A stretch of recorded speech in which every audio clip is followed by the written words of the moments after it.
નમસ્કાર, હું પ્રવીણ છું। અધિકારીઓ જ પોતાને સરકાર સમજે છે અથવા તો પ્રજા જેને સરકાર તરીકે ચૂંટે છે એ સરકાર છે। આ સવાલ અમે નથી કરી રહ્યા, પરંતુ સત્તા પક્ષના એકથી વધુ ધારાસભ્યો કરી રહ્યા હોય ત્યારે સવાલ ગંભીર છે કે ખરેખર પ્રજાના કામ નથી થતા કે ધારાસભ્યોના કામ નથી થતા। વડોદરામાં એક ચર્ચાને બહુ એક કોમન નામ આવે યોગેશ પટેલ, અને યોગેશ પટેલ અવારનવાર આ મુદ્દે વાત કરતા હોય છે, પરંતુ યોગેશ પટેલ આ વખતે આ લિસ્ટમાં નામ નથી। એ સિવાય જે 5 ધારાસભ્યો છે, શૈલેષ મહેતા, કેતન ઇનામદાર, શૈલેષ મહેતાને શૈલેષ સોઢા તરીકે પણ ઓળખાય છે, અક્ષય પટેલ, ચેતન્યસિંહ ઝાલા અને ધર્મેન્દ્રસિંહ વાઘેલા, આ પાંચેય લોકોએ એક સામૂહિક પત્ર લખ્યો મુખ્યમંત્રીને, અને મુખ્યમંત્રીને પત્ર લખ્યા પછી સીધું જ કહેવામાં આવ્યું કે રાજ્યમાં ઠેર ઠેર વહીવટીતંત્રનો ગેરવહીવટ ચાલી રહ્યો છે, એટલે કે વહીવટ ખોરંભે છે, પ્રજાના કામ જાણે તંત્ર સુધી પહોંચતા નથી। સામાન્ય માણસને નાનું કામ જો સરકારી કચેરીમાં કરાવવું હોય તો યુદ્ધ લડવા બરાબર છે। આમ તો અનુભવી જ રહ્યા છો, પણ ધારાસભ્યને લાગી આવ્યું છે એટલે કે સામૂહિક પત્ર લખ્યો છે અને ગાંધીનગર પણ પહોંચી ગયા। તમામ મોટા અધિકારીઓથી લઈને નાના કર્મચારીઓ ખરાબ મનસ્વિતા દર્શાવી રહ્યા છે। કલેક્ટર, ડીડીઓ, પોલીસ અધિક્ષક, પોલીસ કમિશનર સહિતના અધિકારીઓ મનમાની કરી રહ્યા છે, તેવો સીધો આક્ષેપ છે। અને જમીની હકીકત જોયા વગર એ જે વિડીયો કોન્ફરન્સિંગ થાય, એ વિડીયો કોન્ફરન્સિંગમાં જમીની હકીકત જોયા વગર, પ્રજાના પ્રશ્નો જાણ્યા વગર ફૂલ ગુલાબી ચિત્રો દેખાડી દેવાય છે, જે આજકાલ મોટા મોટા બેનરોમાં જાહેરાતો થકી દેખાડાય છે।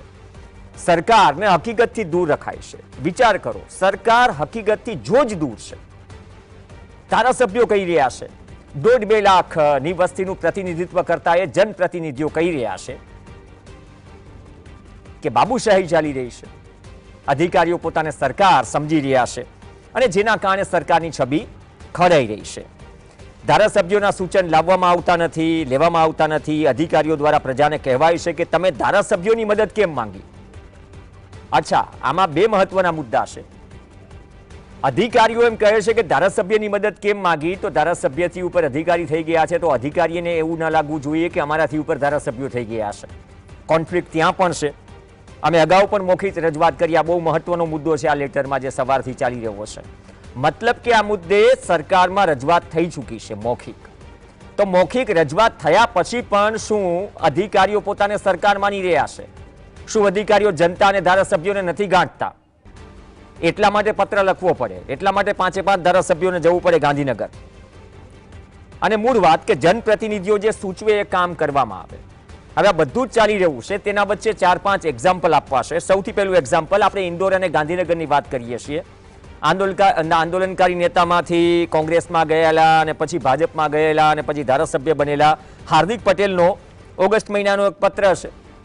એમાં હાર્દિક પટેલ લખે છે, સત્તા પક્ષના ધારાસભ્ય, મુખ્યમંત્રીને લખે છે કે આપ સાહેબ દ્વારા જે સ્ટ્રોમ વોટર ડ્રેનેજ તેમજ 11 kV અંડરગ્રાઉન્ડ લાઇનના કામનું ભૂમિપૂજન કર્યું હતું, તેના 7 મહિના થયા, 1% કામ પણ થયું નથી।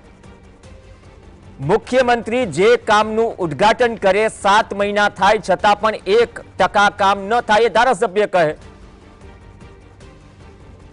અને એવું સંભળાય છે કે એ જ મહિને સરકારે ફરમાન જારી કર્યું કે ઉચ્ચ અધિકારીઓ ધારાસભ્યની મુલાકાતના દિવસે ફરજિયાત હાજર રહે અને ઉપરાંત ધારાસભ્યોના કામ કરે।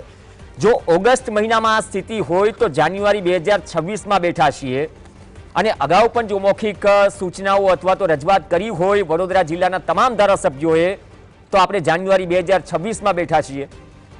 તો ગાંધીનગરથી આદેશ છૂટ્યા હોય તો નીચે કામ થતું નથી કે મામલો બીજો છે?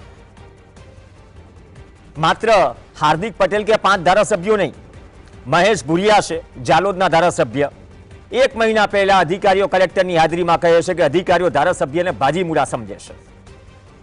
હા, એ વાત અલગ છે। આજકાલ એક ફેશન ચાલે છે કે ધારાસભ્ય કોઈ રજૂઆત કરે તો મીડિયામાં પત્ર લીક કરી દે, વાયરલ કરી દે, ડિબેટમાં બેસતા નથી। ફોનથી કહો તો કે સાહેબ રહેવા દો ને, અમે કહેવાનું હતું એ કહી દીધું। એટલે આ એક નવી સિસ્ટમ બની ગઈ છે કે પત્ર લખી દો। એમાં પાછું અપવાદ કચ્છ છે। કચ્છમાં તો કોઈ સમસ્યા જ નથી। કચ્છમાં તો ધારાસભ્ય વિજિલન્ટ હોય કે ખરેખર આટલા મોટા પ્રશ્નો હોય, પત્ર થોડા લખાય। તો આ પ્રકાર પર જુદો છે।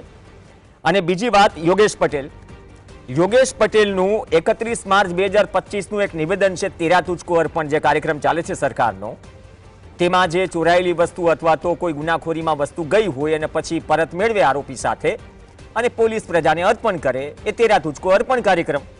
એમાં યોગેશ પટેલ કહે છે, એ જ યોગેશ પટેલ જે ડિજિટલ અરેસ્ટ થતા રહી ગયા, કહ્યું કે તમે તો આજકાલ આવ્યા, હું તો આ સ્કૂલનો પ્રિન્સિપલ છું. 1 મહિના પહેલાની ઘટના છે.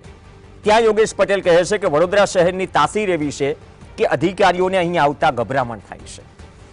હવે આ બધા જ મૂળ વહીવટમાં વહીવટ ક્યાં અટક્યો છે? ખરેખર પ્રજાના કામ નથી થતા કે ધારાસભ્યોના કામ નથી થતા? એ જ વડોદરા છે. લોકસભાની ટિકિટ બદલાઈ હતી ઇતિહાસમાં પહેલી વખત. તકલીફ માત્ર વડોદરામાં છે, વિરમગામમાં છે, ગીર સોમનાથમાં છે? તકલીફ ક્યાં છે? અધિકારીઓ તો આજકાલ ચર્ચામાં છે, ખૂબ ચર્ચામાં છે. ચર્ચાની શરૂઆત કરીએ એ પહેલા એક કિસાન સંઘના નેતા જો નેશનલ હાઈવે બ્લોક કરીને પોલીસ અધિકારીને એમ કહેતા હોય કે 4 વખત મુખ્યમંત્રીએ કલેક્ટરને ફોન કર્યો, તો તમે જેને રજૂઆત કરવા જઈ રહ્યા છો ત્યાંથી નિરાકરણ નથી આવતું શું? આ તો કઈ પ્રકારની વ્યવસ્થા? અને ત્રીજી વાત કે વિમલ ચુડાસમાએ હમણાં એક પત્ર લખ્યો હતો ને બાઇટ આપી હતી મીડિયાને કે અમે અધિકારીઓને ગેરકાયદેસર ખનન થાય છે, લોકેશન સાથે બધી જ ડિટેલ આપી છે, છતાં પણ થઈ રહ્યું છે. વિમલ ચુડાસમા કદાચ એ લાગે છે કે ભૂલી ગયા છે, એ વિપક્ષમાં છે. જો સત્તા પક્ષના ધારાસભ્યોને ગાંઠતા ન હોય અધિકારીઓ અથવા તો એનું સંભળાતું ન હોય તો વિપક્ષે કદાચ આશા રાખવી થોડું વધારે પડતું કહેવાશે. ડોક્ટર હરિ દેસાઈ અને રાજેશ ઠાકર આપણી સાથે જોડાશે, બે ખાસ મહેમાન. અધિકારીઓ પોતાને સરકાર સમજે છે. ડોક્ટર હરિ દેસાઈ, આપથી જ શરૂઆત કરીએ. પણ આ જે ધારાસભ્યોના મેં છેલ્લા 6-8 મહિનાના નિવેદનો સંભળાવ્યા, અને હાર્દિક પટેલના કિસ્સામાં તો એવું છે, એને એવું લખ્યું છે એ સમયનો લેટર કે ભાઈ આમાં જો ગટરના પાણી ભળી ગયા પીવાની લાઈનમાં તો પછી સ્થિતિ ખરાબ થશે. કદાચ ગંભીરતા દાખવી હોત તો ગાંધીનગરમાં દોડમદોડ ન કરવી પડી હોત, 10,000 ઘરોનું સેમ્પલિંગ ન કરવું પડી હોત, અને ફટાફટ બાઇટ આપવી ન પડી હોત ને અલાયદા વોટ પણ ઊભો ન કરવો પડી હોત. પણ આ કઈ સ્થિતિનું નિર્માણ થઈ રહ્યું છે કે આ ન્યૂ નોર્મલ છે? દર્શક મિત્રો અને મારા પેનલિસ્ટ ને વંદન. પ્રવીણભાઈ, આપે જે વાત કરી એમાં 2 પ્રશ્નો ઊભા થાય છે. ધારાસભ્યો જે વાત કરી રહ્યા છે એ વાત સરકાર કેટલી સક્રિય છે એને ખુલ્લી પાડે છે, અને અધિકારીઓ ગાંઠતા નથી એ તો નરેન્દ્ર મોદીએ જ્યારથી કલેક્ટરોને સીધા ફોન કરવા માંડ્યા મુખ્યમંત્રી તરીકે ત્યારથી જ આખી વ્યવસ્થા તૂટી પડેલી છે. એટલે એ એક વાત છે. વહીવટી તંત્ર એમાં છે ને બાબુરાજ ચાલે છે, અને ગુજરાતનું તંત્ર એ રાજસ્થાન, મધ્યપ્રદેશ, ઝારખંડ સહિતના રાજ્યોની અંદર જે રીતે દિલ્હીના રિમોટથી ચાલે છે એમાં અધિકારીઓ જ મુખ્ય કામ, એમના આદેશો ત્યાંથી લેવાના હોય ત્યારે અહીંની બહુ ગણના કરાય નહીં. ધારાસભ્યોની ગણના આંગળી ઊંચી કરવા માટે જ થતી હતી એ આપણે જાણીએ છીએ.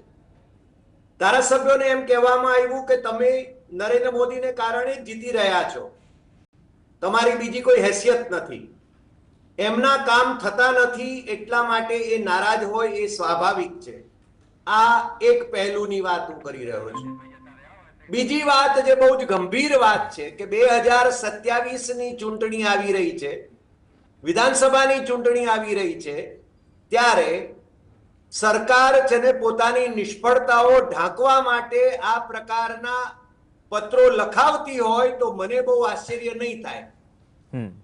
કારણ કે જો મિનિસ્ટરો પણ તમને ખાતરીપૂર્વક કહી શકતા ન હોય કે વાજબી કામો જે છે પ્રજાલક્ષી એ કામો કરી શકાય, એમનાથી થઈ શકશે કે કેમ, તો પછી ધારાસભ્યો તો કઈ ખેતની મૂડી, કયા ખેતરના મૂળા, ધારાસભ્યોની હેસિયત શું છે આપણે છે ને બહુ સારી રીતે જાણીએ છીએ. ધારાસભ્યો પોતે જ હવે કહેવા માંડ્યા છે કે એમને છે ને કોઈ ગણકારતું નથી. મને એક દાખલો છે ને બહુ સ્પષ્ટ આપવાનું મન થાય છે. નટશેલમાં મુખ્યમંત્રી આવાસ ઉપર હું એકવાર બેઠો હતો, 2 ધારાસભ્યો કહી રહ્યા હતા કે અધિકારીઓ અમને ગાંઠતા નથી, અને અધિકારીઓ પોતાને શું સમજે છે. એટલામાં જગદીશન એ વખતે આઈએએસ ઓફિસર હતા અને બહુ ખુર્રાટ ઓફિસર ગણાતા હતા. એ આવ્યા અને પેલા અધિકારીઓ, હું ત્યાં બેઠો હતો ને મારી બાજુમાં જે લોકો બેઠેલા હતા એ બંને જણા ઊભા થઈ ગયા, આવો આવો સાહેબ, આવો આવો સાહેબ. જો ધારાસભ્યોને પોતાનું સ્થાન અને પોતાની હેસિયતનું ભાન ન હોય તો અધિકારીઓ ગાંઠે શું કામ? કારણ કે જો અધિકારીઓને મિનિસ્ટરો પણ સાહેબ કહેતા હોય, હમણાં આ સરકારમાં ડ્રોપ થયેલા એક મિનિસ્ટર તો મામલતદારને સાહેબ કહેતા હતા અને મામલતદાર સાહેબ હું તમને મળવા આવું છું એમ કહેતા હતા. જો મિનિસ્ટર, કેબિનેટ મિનિસ્ટર જો આ કહેતો હોય તો પછી ધારાસભ્યની કોણ પરવા કરે છે? એટલે બંને બાબતો છે. મને એવું લાગે છે કે આ જે પત્ર લખાયો છે એ યોજનાબદ્ધ રીતે બધો જ દોષનો ટોપલો, ગુજરાતની પ્રજાના પ્રશ્નો ઉકેલાતા નથી એના બધા જ દોષનો ટોપલો એ અધિકારીઓના માથે સેરવી દેવાની એક યોજનાબદ્ધ રીતે ભારતીય જનતા પાર્ટીની સાજિશ હોય એવું મને લાગ્યા વિના રહેતું નથી. અને કદાચ ભવિષ્યમાં આ 5 ધારાસભ્યોમાંથી કોઈ પાછા કોંગ્રેસમાં જશે, કારણ કે જે કે એમાંના કેટલાક તો કોંગ્રેસમાંથી આયાતિત જ છે.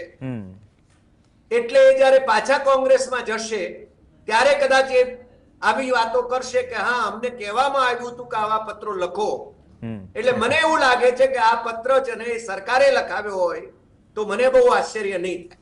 ઓકે, બહુ એક નવો એંગલ લાવ્યા કે જ્યારે બધું જ બહુમતીમાં હોય ને બધું જ આમ બારોબારથી, કેમ કે સોમનાથથી માંડીને ઉત્સવો ચાલી રહ્યા છે, ઉત્સવમાં જ્યારે બધા દોડતા કરે અથવા ધારાસભ્યો દોડતા ગાંધીનગર જાય, રાજેશ ઠાકર, તો આપણે જે ચર્ચા નોર્મલી સાંભળીએ છીએ આજકાલ કલેક્ટરથી માંડી ઘણા અધિકારીઓ, એસીબીની ટ્રેપો હમણાં વધી ગઈ છે અને બધું પકડાવા માંડ્યું છે અને ઉપરથી એવું પણ લાગવું જોઈએ લોકોને કામ થઈ રહ્યું છે. તો ડૉક્ટર હરિ દેસાઈએ જે વાત કરી કે કદાચ પત્ર લખાવવામાં પણ આવ્યું હોય, શું એ પ્રકારની સ્થિતિ છે? અથવા તો જે 10% ને 90% વાળી વાત છે, હવે પુરાવા હોય તો કદાચ વિપક્ષ પણ સાબિત કરે, જે કમિશનની બાબતમાં દર વખતે આક્ષેપ લાગે છે દરેક પ્રેસ કોન્ફરન્સમાં, વિપક્ષના દરેક કામોમાં, અને સ્લેબો નક્કી હોય છે કે એ સ્લેબનો થોડો ટકરાવ છે અથવા તો એના કારણે કામ અટકે છે. ખરેખર કામ પ્રજાના નથી થતા કે ધારાસભ્યોના નથી થતા? આ મામલો શું છે રાજેશભાઈ? મામલો આખો એ પ્રકારનો છે કે આમાં જે 5 ધારાસભ્યો જે છે એમાં તમે કેતન ઇનામદારને લઈ લો કે તમે એની સાથે આ વખતે યોગેશ પટેલ નથી, પણ યોગેશ પટેલ ને કેતન ઇનામદારની જુગલબંધી હતી. 2018 ની અંદર તમે સર્કિટ હાઉસની અંદર આ બંને જણાએ પ્રેસ મીડિયાને બોલાવીને આ બધી આ જ પ્રકારની વાતો જે તે વખતે કરેલી ને એ વખતે ભૂપેન્દ્રસિંહ ચુડાસમા, પ્રદીપસિંહ જાડેજા આ બધાને ડેમેજ કંટ્રોલ કરવા માટે જે તે વખત દોડાવવામાં આવ્યા હતા. પણ આ પેલા સંજય ગોરડિયા ધારાસભ્ય શ્રી, એમણે પણ આ જ પ્રકારની ફરિયાદ કરી હતી કે ભાઈ અધિકારીઓ અમારું ગાંઠતા નથી, અમારા પ્રજાને શું જવાબ આપવો. મનસુખ વસાવાએ પણ આ જ પ્રકારના સવાલો કર્યા હતા કે પોલીસ ડીવાયએસપી કક્ષાનો અધિકારી હોય એ પણ અમને ઓળખાણ પૂછે છે અને અમારા જે કામ જે કરતા નથી તો અમારે લોકોને શું મોઢું બતાવવું. આજે આ 5 જણાએ સામૂહિક રીતે પત્ર લખ્યો છે, પત્રમાં 5 જણાએ સહી કરી છે. આ લખાવાયો હોય કે લખ્યો હોય, આ સરકારની નિષ્ફળતાનું કાં તો કબૂલાતનામું છે. જો લખાયો છે તો એ સરકારની નિષ્ફળતાનું કબૂલાતનામું છે. જો સ્ટ્રેટેજી એવી છે કે અધિકારીઓના કારણે કામ લોકોના થતા નથી એટલે રોષનો ભોગ અધિકારી મળે, તો અધિકારીએ ક્યાં વોટ લેવા જવાનો છે? વોટ લેવા તો સરકારે જવાનું છે. અને અધિકારી કામ નથી કરી શકતા તો અધિકારીઓની ઉપર નિયંત્રણ કોનું હોય? તો એ ચૂંટાયેલી પાંખનું હોય, એટલે મુખ્યમંત્રીશ્રીનું હોય, જે તે વિભાગના મંત્રીઓ. ભારતીય જનતા પાર્ટીમાં તો એવી વ્યવસ્થાઓ આપણને સાંભળવા મળે છે કે મંત્રીશ્રી હોય, જિલ્લાના પ્રભારી મંત્રીશ્રી પણ હોય. આ લોકો જે કહી રહ્યા છે કે અમે રજૂઆતો કરી એટલે એમણે જિલ્લાના પ્રભારી મંત્રીશ્રીને કરી હોય, ધારાસભ્ય છે એટલે સોમંગળ 2 દિવસ એમને વારો હોય છે એટલે મંત્રીશ્રીઓને મળી શકે, મુખ્યમંત્રીશ્રી નહીં મળી શકે. ત્યાં પણ એમને કામની રજૂઆત કરી ને મૌખિક રજૂઆતનું કોઈ પરિણામ નહીં આવતા આ લેખિત રજૂઆત કરી છે. એનો મતલબ એ થયો કે લખાયું હોય કે લખ્યું હોય, બંને કેસની અંદર સરકારનું અધિકારી તંત્ર જે છે એના ઉપરનું નિયંત્રણ જતું રહ્યું છે. ને કાં તો માત્ર જે આઈએસ આઈપીએસ લોબી છે એના મોટા નેતાઓ સાથેના કે જે ગુજરાતમાં રહીને કે ગુજરાત બહાર રહી અને ગુજરાતની સરકારનું સંચાલન કરતા હોય, માત્ર એમના જ આદેશોને માને છે વચ્ચે કોઈ પણ પ્રકારના આદેશોને લેવામાં આવતા નથી. જેમ હરિભાઈએ કીધું કે સીધા કલેક્ટરોને ફોન થતા હતા, એવી રીતે કલેક્ટરોએ રિપોર્ટ એવું બને કે કોઈક એક જ વ્યક્તિ કે બે વ્યક્તિને કરવાનો હોય. પોલીસ તંત્રની જયારે વાત થતી ત્યારે પણ એવું કહેવામાં આવતું હતું કે ભાઈ ડીવાયએસપી કક્ષાના કોઈકની ગૃહમંત્રીશ્રીને બદલી કરવાની હોય તો એમ કે થોડા દિવસ જવાનું 6-8 મહિના પછી આપણે જોઈએ છે. એનો મતલબ એ થયો કે એમની પાસે બદલીઓ કરવાના પાવર જ નથી, એમને સજા કરવાના પાવર નથી. અને આ લોકોનું જે રિપોર્ટિંગ છે જેને કરવાનું છે એમનું કાં તો એમને સંરક્ષણ છે, તો જ આ પ્રકારની મનમાની અધિકારીઓની ચાલે. ત્રીજો જે તમારો પ્રશ્ન છે એ પણ મહત્વનો છે કે આજે ધારાસભ્યો કામ કરી રહ્યા છે એ પોતાના કામ છે કે પ્રજાના કામ છે. બે વિષય હોય છે. પ્રજાના કામ કરાવવા માટે પ્રજાને સાથે લઈને તમે અધિકારીઓ પર દબાણ ઊભું કરી શકો. દાખલા તરીકે કોઈ કામ લઈને ધારાસભ્ય શ્રી ગયા છે ને અધિકારીએ નથી કર્યું, તો એ જે જનતાનો પ્રશ્ન છે જનતાને લઈ અને ભલે સત્તા પક્ષમાં હોય તો પણ હાર્દિક પટેલે પણ ઉપવાસ કરવાનું ધમકી આપી હતી જે તે વખતે કે ભાઈ હવે આ કામ નહીં થાય. નગરપાલિકાનો જે પ્રશ્ન હતો વિરમગામ નગરપાલિકાનો, ત્યારે કીધું નગરપાલિકાની સામે મારે જરૂર પડશે હું ઉપવાસ કરીશ. તો સત્તામાં હોવા છતાં પ્રજાના કામ નથી થતા. તમને એમ લાગે છે પ્રજાની અંદર અમારો આંખ નીચો જાય છે, તો પ્રજાને તમારી સાથે લો. અધિકારીઓને તમારી સામે મૂકવાના કે તમારી જે સરકાર છે એના મુખ્યમંત્રીને શરમજનક સ્થિતિમાં મૂકવા, એના કરતા સારો રસ્તો એ છે કે પ્રજાની સાથે રહીને જે તમે કામ નથી થયાનું લિસ્ટ જાહેર કરો. આની અંદર પણ કોઈ એક સ્પેસિફિક કામ કહેવામાં નથી આવ્યું કે અમારા ત્યાંના રોડ રસ્તાનો આ પ્રશ્ન હતો કે પાણીનો પ્રશ્ન હતો કે ખેતીનો પ્રશ્ન હતો અને આ પ્રશ્ન લઈને અમે ગયા હતા. પોલીસ ખાતા માટે કાયદો અને વ્યવસ્થાનો આ વિષય લઈને ગયા હતા કે ભાઈ અહીંયા દારૂના અડ્ડા ચાલે છે, તમે આનું કંઈક રિપોર્ટિંગ કરો, તમે નથી કર્યું. એવું કોઈક એક લિસ્ટ મૂક્યું હોત કે કયા કયા પ્રશ્નો તમે રજૂઆત કરો છો અને એ પ્રશ્નોનો ઉકેલ નથી આવતો તો ક્યાંક સમજાય. એટલે ઇન્ટરનલ પોલિટિક્સ જે આપણે શબ્દ વાપરતા હોય છે, આ ભારતીય જનતા પાર્ટીનું આંતરિક રાજકારણ, એ આંતરિક રાજકારણની અંદર આ થયું છે. તમે સમજો કે અક્ષર પટેલને લો કે કેતન ઇનામદારને લો કે યોગેશ પટેલને લો, આ બધા એવા હતા કે એમને ટિકિટ મળશે નહીં મળે, ટિકિટ મળશે નહીં મળે, એમના વિવાદાસ્પદ નિવેદનો, આ બધું જ ચૂંટણીના સમય 2022માં જે તે વખતે ચાલતું હતું. વળી તમે યાદ કરાવ્યું એમ વડોદરાની લોકસભાની ટિકિટ વખતે પણ જે આખું એક કમઠાણ થયું હતું.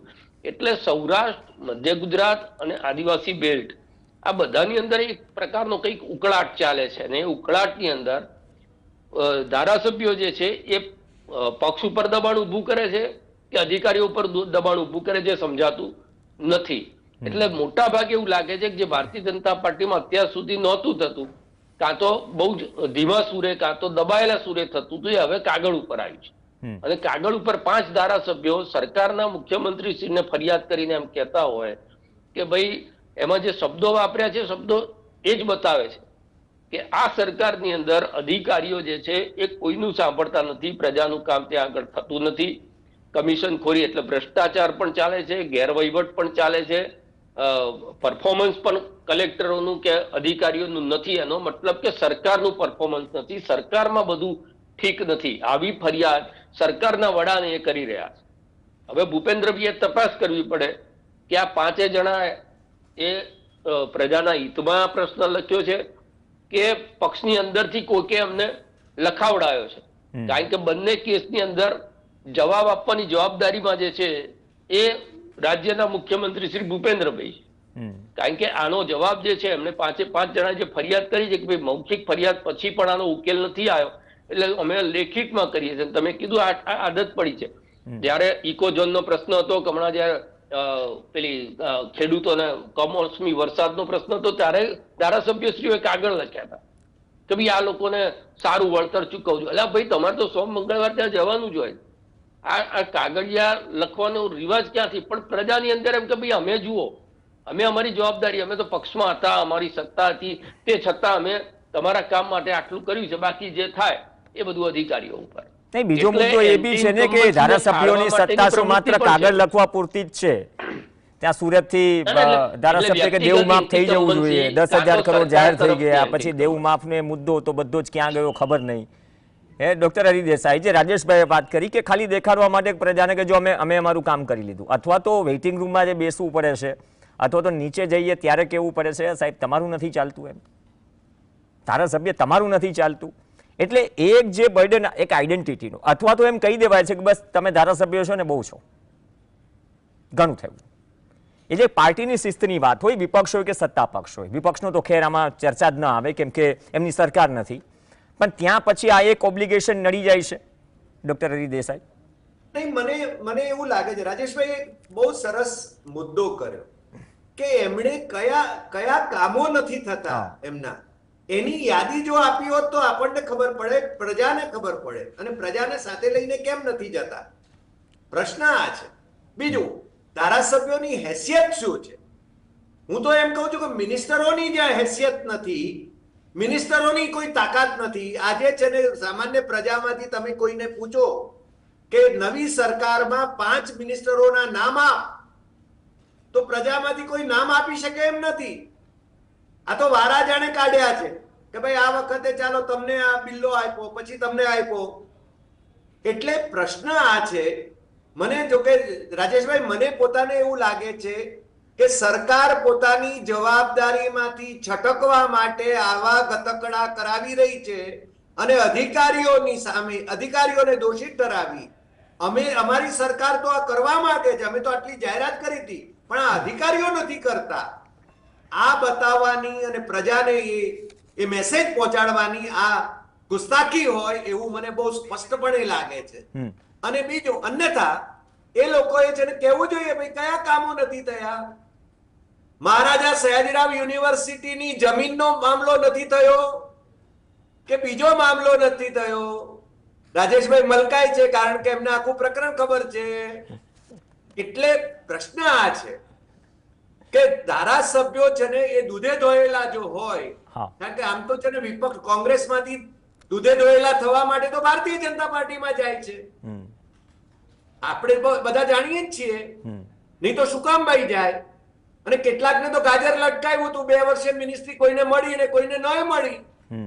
તો ઘણી વખતે એમ કહેતો રહ્યો છું કે સીજે ચાવડા વિપક્ષમાં હતા ત્યારે પણ છે ને he was more than a minister. પણ એને શું કામ જવું પડ્યું? કારણ કે એને ક્યાંક ને ક્યાંક છે ને એની દુખતી નસ હતી જે આ લોકોના હાથમાં હતી. એટલે આ લોકો છે ને બહુ જ પવિત્ર ગાયો જો હોય તો છે ને એમણે મુદ્દાઓ કરી લેવા જોઈએ. બીજું, મોટા ભાગના ધારાસભ્યો પ્રવીણ એ બિલ્ડરો છે. મોટા ભાગના ધારાસભ્યો કાં તો ભાગીદાર છે કાં જમીનના સોદાઓમાં છે. આપણે તમે જો આખું લિસ્ટ જુઓ અને બધાનો બાયોડેટા જુઓ તો તમને ખબર પડશે કે, અને એમને ટિકિટ એવા લોકોને જ આપવામાં આવી રહી છે કે જે છે ને પૈસા ખર્ચી શકે. સામાન્ય માણસ ખર્ચે એવું લાગતું નથી, એટલે ટિકિટ મળે એવું લાગતું નથી. એટલે મને લાગે છે કે આ પ્રકારના વધુ પત્રો આપણને જોવા મળશે આવતા દિવસોમાં 2027 સુધીમાં. અને હું તો એમ કહું છું કે આપણા મુખ્યમંત્રી તો બિચારા દયનીય પરિસ્થિતિમાં છે. એ શું જવાબ આપે અમને? એમને ઠપકો આપી શકે એમ નથી, કારણ કે અમને ઠપકો આપવાનું કામ પણ કદાચ અમિત શાહે કરવું પડશે, અથવા તો પ્રોમ્પ્ટિંગ કરવાનું કામ બીજા કોઈ નેતાએ કરવું પડશે. પ્રશ્ન આ છે. ઓકે, બહુ સારી વાત કહી. કેમ કે ગઈકાલે જ એડીઆરનો રિપોર્ટ આવ્યો છે તો કોની કેટલી ટકા વધી છે જોઈ શકાય છે. હવે ધારાસભ્યોનો આવશે કે 22 ના પ્રમાણે કોની કેટલી છે. રાજેશભાઈ, કન્ક્લુડિંગ કોમેન્ટ 40-50 સેકન્ડ છે, પણ જે અગાઉ ઓગસ્ટમાં જો આદેશ છૂટી ગયો હોય કે ભાઈ ધારાસભ્યો સૂચવેલા કામ કરજો, તો આમાં ખરેખર જે નસવાળી વાત છે ધારાસભ્યો અને અધિકારીઓ, આ બંનેની નસ, આ સવાલ નસનો છે. પ્રજાના કામ તો શું થયા કરશે? વિકાસ અવિરત પ્રક્રિયા છે, ચાલ્યા કરશે. જે હરિભાઈએ કીધું ને મુખ્યમંત્રી શું કરી શકે, તો મને એવું લાગે ને મુખ્યમંત્રી એવું કરી શકે કે આ 5 જણાએ જેમ લખ્યો લેટર એવી રીતે મુખ્યમંત્રી શ્રી અને 5 કેબિનેટ મંત્રી શ્રીઓ એક સામૂહિક પત્ર નરેન્દ્રભાઈને લખે કે ભાઈ ધારાસભ્યો અમને કહે છે પણ અમારું અધિકારીઓ સામે ચાલતું નથી, તો તમે આની અંદર કશું ઇન્ટરવ્યુ કરો. આનાથી વધારે હું નથી માનતો કે મુખ્યમંત્રી શ્રી કશો હસ્તક્ષેપ કરી શકે એમ છે. બીજી વસ્તુ જે છે આ સ્પષ્ટ રીતે બતાવી રહ્યું છે, લખાયું હોય લખાવડાયું હોય કે જે પણ હોય, એ ભારતીય જનતા પાર્ટીનું જે આંતરિક રાજકારણ છે એ જ આ કાગળ ઉપર આવે છે. બીજું, ધારાસભ્યશ્રીઓ પણ જે વાત કરી રહ્યા છે એની અંદર સરકાર જેમ એન્ટી ઇન્કમ્બન્સી એની પોતાની જે છે એને ડાયવર્ટ કરવાની કોશિશ કરે એવી રીતે ધારાસભ્યશ્રીઓ પણ પોતાની જે કામ નથી થયાની નિષ્ફળતાને ડાયવર્ટ કરવા માટે આ પ્રકારના બહાના જે છે એ કાઢતા હોય એની અંદર કોઈ પણ શંકાને સ્થાન નથી. એ સિવાય જે વ્યક્તિગત લાભાર્થી બનવા માટેના કામ હોય છે, જેની અંદર ફાઇલો આગળ જવી જોઈએ કે એમાં સહી થઈ જવી જોઈએ, જે અપેક્ષાઓ હોય છે કે પેલા ધારાસભ્યને ઘણી વખત એવું હોય કે તો હું કચેરીમાં જઉં એટલે પેલા તો મારું કામ કરવું જ પડે ને, એ કામો ના થતા હોય તો એનો પણ બળાપો જે છે એ આ રીતે સપાટી ઉપર આવે. એટલે એના કારણ ઘણા છે, પણ આ બધાની વચ્ચે પ્રજા ક્યાં છે? આપણે આખી ચર્ચા કરીએ, ચર્ચામાં પ્રજા ક્યાં છે? પ્રજા નથી દેખાતી. એનો મતલબ જે છે કે આ પક્ષનું રાજકારણ છે. અને એનો જવાબ જે છે, હવે મુખ્યમંત્રીશ્રીને પત્ર લખ્યો છે, ખરેખર તો મુખ્યમંત્રીશ્રીએ પત્ર જે છે એનો પ્રેસ કરીને જવાબ આપવો જોઈએ કે આ 5 જણાની આ હતું, આટલા કામો એમણે કીધા હતા, અમે તપાસ કરી, નથી થયા, એના માટેના જવાબદાર આટલા લોકો છે, એના ઉપર અમે આટલી દંડનીય કાર્યવાહી કરીએ છીએ. આ પ્રકારે કશું થાય. પણ જેમ પહેલા તમે કીધું એમ પત્રો લખાયા, પછી એ પત્રોનું શું થયું, સમસ્યાઓ ચર્ચાઈ, સમસ્યાનું શું થયું, તમે કીધું વિકાસ અવિરત ગતિ છે. એવી રીતે ભારતીય જનતા પાર્ટીની વ્યાખ્યા એવી છે કે વિકાસ જેમ અવિરત છે એવી રીતે સમસ્યાઓ પણ અવિરત છે. પુલ બને તો પુલ તૂટે, એટલે પુલ તૂટવા માટે જ બને છે. હા, એટલે આ એક પાછી જુદી પ્રકારની એની વ્યાખ્યા હોય. આ બધાની વચ્ચે પ્રજા ક્યાંય નથી. જે પણ છે પોલિટિક્સ છે, એ વ્યક્તિગત ધારાસભ્યશ્રીનું પોલિટિક્સ હોય કે પક્ષનું પોલિટિક્સ હોય કે સરકારની પોતાનું ઇમેજ સેવિંગ માટેનું ગતકડું હોય. જી, રાઈટ. આમાંથી કઈ પ્રજા આની અંદર ક્યાંય નથી. ના, પ્રજા છે ને, પ્રજા માટે તો અવિરત ઉત્સાહની વ્યવસ્થા કરી નાખી છે. એક ઉત્સાહ પૂર્ણ થાય તો બીજો, અને કદાચ એ ઉત્સાહ વચ્ચે ગાંધીનગર ધારાસભ્ય પહોંચ્યા, વડાપ્રધાન ખુદ આવી રહ્યા છે ગુજરાતમાં, ને એ પહેલાં જો બટ ઓબ્વિયસ સરકારનું ટેન્શન વધે, કર્યું છે, કરાવ્યું છે, પણ એક વાત નક્કી છે કે પ્રજાના કામો નથી થતા. એ આ ધારાસભ્યોએ સાબિત કરી દીધું. કેમ કે મુખ્યમંત્રી જેનું ઉદ્ઘાટન કરીને 7 મહિને ખુદ હાર્દિક પટેલ એમ કહે કે 1% પણ કામ નથી થયું, તો ગંભીર સવાલ છે. આમાં જવાબદેહી નક્કી થવી જોઈએ ને, જવાબદેહી એ રીતે નક્કી થવી જોઈએ કામગીરીથી કે જમીન પર દેખાય કે માત્ર ધારાસભ્યોને પત્રો લખતા જ નથી આવડતા, કામ કરાવડાવતાય આવડે છે. ધન્યવાદ ડૉક્ટર હરિ દેસાઈ, રાજેશ ઠાકર ચર્ચામાં જોડાયા. આ સાથે ચર્ચામાં હાલ બસ આટલું જ. નમસ્કાર.